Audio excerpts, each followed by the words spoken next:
Hello and welcome to another video on the road to nowhere. Unfortunately, I'm on my own today. Joe is currently sleeping. It is a very early morning and I am going to do a review of my new purchase. I've got my GoPro here, which I'm going to be using for the close-up shots, which doesn't want to work, and the battery's dead. Alright. I'm going to change the battery.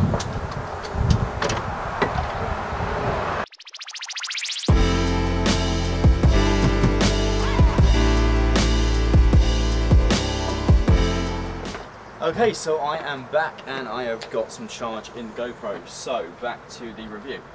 This is the CARRERA VULCAN E-Spec. As you can see, it is an electric bike. It has a big battery on it. That is an 11.5, just over 11.5 amp hour battery.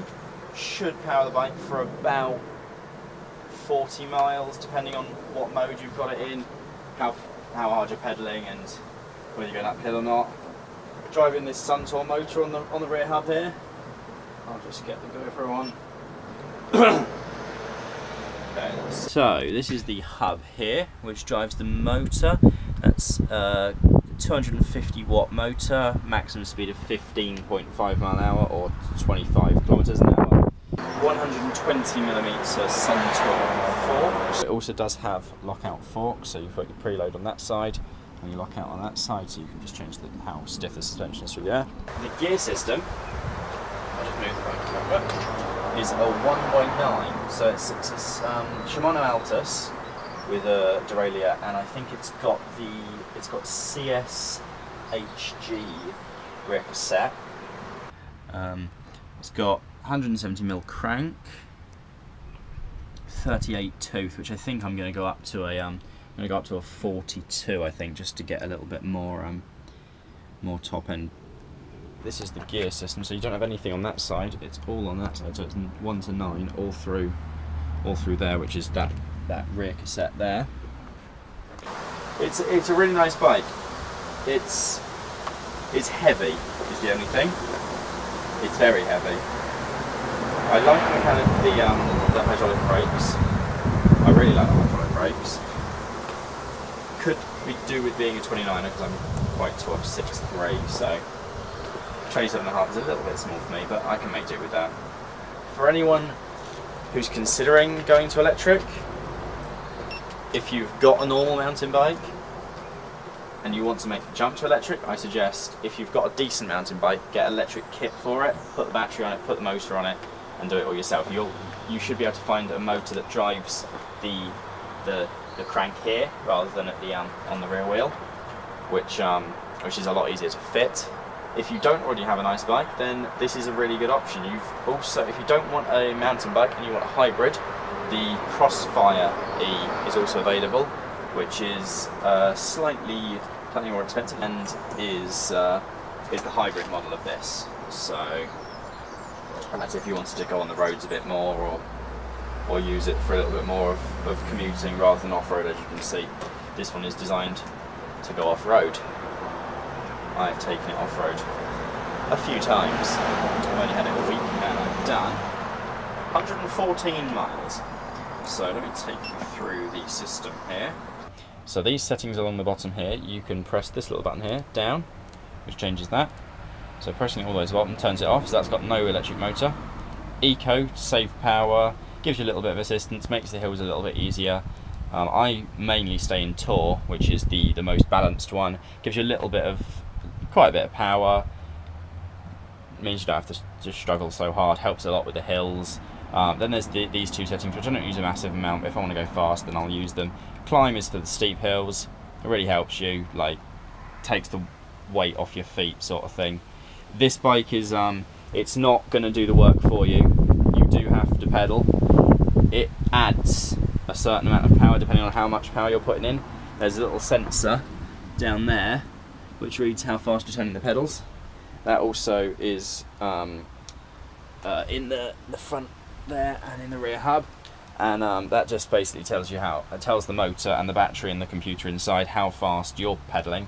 The higher the setting here, the more additional power you'll get. Then you've got your speed, which is obviously in miles per hour. If I move it forward, it's got this little button here on the bottom there, which is walk mode, which basically walks for you, so you don't have to push it. Good for hills. You've got light, which changes the brightness of the screen if you want to save battery, just on and off. The eye changes the little thing up here, these here, so it changes disk total to disk trip, and then the battery, so you can set it whichever one you want. If you hold the eye down for long enough, it'll change it to Imperial and then back in. I think when I first bought it, it was in Imperial, but when you do get it, it'll be in miles or kilometers. So you can change from, I've got it Imperial now, but if I change it, I can hold the eye down and it'll change to kilometers per hour there. So I've done 185 kilometers. The brakes are hydraulic discs. It's got a 180 on the front and 160 on the back. They are very nice brakes. They do really stop, so if I move it forward in walk mode and then grab the brake, they lock up quite quick and stop the bike very quickly, so it is very good for downhill and things like that where you do need to be stopping quickly in case you hit a tree. It has this derailleur. It's not on, let's put the brake on. So if I put the GoPro below it, so you can move it that way, that way, that way, that way. It's very manoeuvrable, so for going over stones and things, it will compress inwards, it will bend really far this way. If it was in a different gear, it sometimes goes that way as well, but it will push that way there, and it's very very flexible, so it's good for going over things. If you hit a rock or a tree or a little plant, it'll just take the hit and it won't snap off, which you really don't want from a derailleur. Can be a little bit temperamental on the downhills because it bounces around quite a bit, so the chain's like wobbling. But yeah, I need to really oil that and maybe tension it a little bit. But yeah, that is the Carrera Vulcan E-Spec. Definitely a recommended bike. It's done me well for the 114 miles that I've done so far, and many more to come, I hope. There will be another video up shortly of me and Joe going out on the bike, so hopefully there will be another video up shortly. Thank you very much for watching. If you did enjoy the video, please do leave a like. Please subscribe if you want to see more of our videos. If you do want to see some random videos and join us on the adventure on the road to nowhere, then please subscribe, and we'll see you next time. Bye. So before I go, I just want to let you know we do have an Instagram account now. It's called Road to Nowhere Vlogs, and me and Joe will post random stuff that we get up to. It'll have little pictures from an upcoming video that we might have, editing process, or just some behind the scenes footage from our videos. So please do follow the Instagram, and I'll see you in the next video.